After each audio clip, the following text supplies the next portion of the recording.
Assalamualaikum warahmatullahi wabarakatuh. Perkenalkan, nama saya Muhammad Eringga Fatiragnat dari program studi ilmu komunikasi dengan NIM 2321187 Universitas Islam Indonesia. Jadi di sini saya akan menerangkan sedikit materi tentang design thinking. Mari kita simak videonya.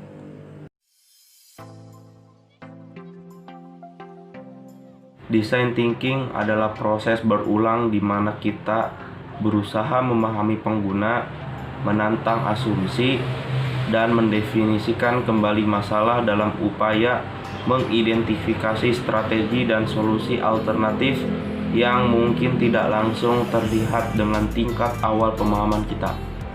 Pada saat yang sama, design thinking menyediakan pendekatan berbasis solusi dan menyelesaikan masalah.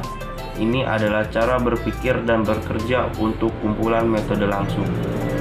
Design thinking sendiri dipopulerkan oleh David Cayley dan Tim Brown, pendiri IDEO, sebuah konsultan desain yang berlatar belakang desain produk berbasis inovasi. Proses dengan metode design thinking akan menghasilkan produk yang tidak hanya dapat dijual atau menggunakan teknologi yang canggih. Metode ini menggabungkan kebutuhan user atau pengguna dengan kemampuan teknologi yang sesuai dan tetap membuat sesuatu yang dapat berhasil sebagai sebuah bisnis.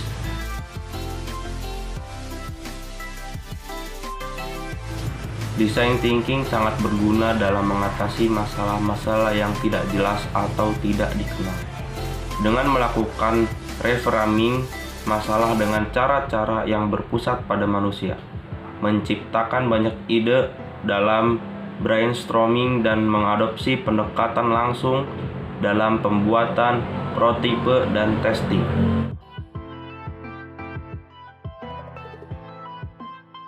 Yang pertama, empathize. Pada tahap ini dilakukan pendekatan terhadap customer. Hal ini dapat dilakukan dengan bertemu langsung, melakukan wawancara, dan dapat bertindak seolah menjadi mereka. Hal ini dilakukan agar permasalahan customer yang ingin diselesaikan dapat berjalan dengan lancar. Yang kedua, define. Informasi yang telah dikumpulkan pada tahap empathize dianalisis dan disintesis untuk menemukan masalah inti yang akan diidentifikasi. Tahap ini akan membantu menyelesaikan masalah customer karena telah dilakukannya penetapan masalah. Identify. Tahap ini merupakan tahap untuk menghasilkan ide. Semua ide akan ditampung demi penyelesaian masalah yang telah ditetapkan pada tahap define. Penting untuk mendapatkan ide sebanyak mungkin di awal fase ide. Yang keempat, prototype. Perlu dihasilkan suatu produk nyata. Produk tersebut dapat diuji dalam tim sendiri atau ke beberapa orang lain.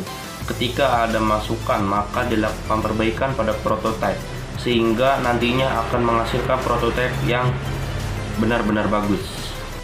Dan yang terakhir, test. Pada tahap ini dilakukan pengujian dan evaluasi terhadap produk kepada masyarakat dari pengalaman pengguna dalam menggunakan produk uji coba. Maka akan didapatkan masukan untuk membuat produk yang lebih baik dan melakukan perbaikan pada produk yang ada.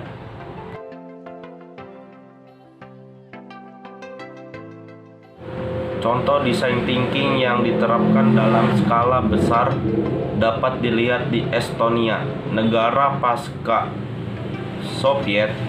Proyek Estonia dikenal sebagai e-Estonia, sebuah rencana revolusioner yang berpotensi untuk mengubah negara dari negara tradisional menjadi masyarakat digital masa depan. COVID-19 telah menimbulkan krisis secara global. Namun sebagai pelaku dan pemilik bisnis, kita harus bisa memanfaatkan sebagai peluang baru. Nah, untuk menjadi disruptor di tengah iklim yang tidak terprediksi ini, maka Anda membutuhkan sesuatu yang baru, mindset baru, dan skill baru. Apa itu? Jawabannya adalah design thinking.